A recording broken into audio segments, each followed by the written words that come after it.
Hi, and welcome to my Quick Tips on Love video series. I'm Christine Niffen, a therapist and relationship coach, versed in all things relationship related. You know, when it comes to the idea of giving away the power in your relationships, I certainly made the same mistakes as many others. I realized when looking back that I all too often gave away the power in my relationships. You know, I didn't like discord or conflict. I think I was more concerned with achieving and maintaining an idealized romantic vision of love and harmony. You know, this was the goal I continuously worked on an unconscious level. You know, the fact that we were doing something together always seemed more important than whether or not it was actually something I honestly wanted to do. I didn't feel like I was denying myself. I simply didn't put much thought into the terrible imbalance I was giving life to in my relationships.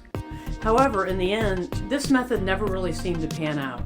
The universal resentment eventually felt by anyone participating in this type of lopsided relationship dynamic will always rear its ugly head. And this is what I learned. If you give away the power in order to keep peace and avoid conflict, you'll end up resenting it and potentially blaming your partner for something that you've willingly gone along with. Once you begin to start standing up for yourself, you will drastically change the patterns of interacting, and conflict will be inevitable during the transition.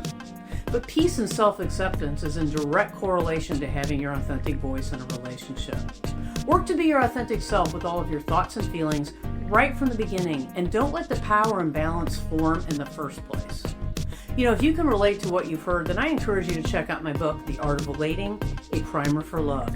Here you're going to find detailed steps to address all the matters discussed in the Quick Tips on Love video series. Also, take a minute to explore my website for all sorts of super helpful relationship resources, and be sure to check out the entire Quick Tips on Love series on my YouTube channel, The Art of Relating. I'll see you next time.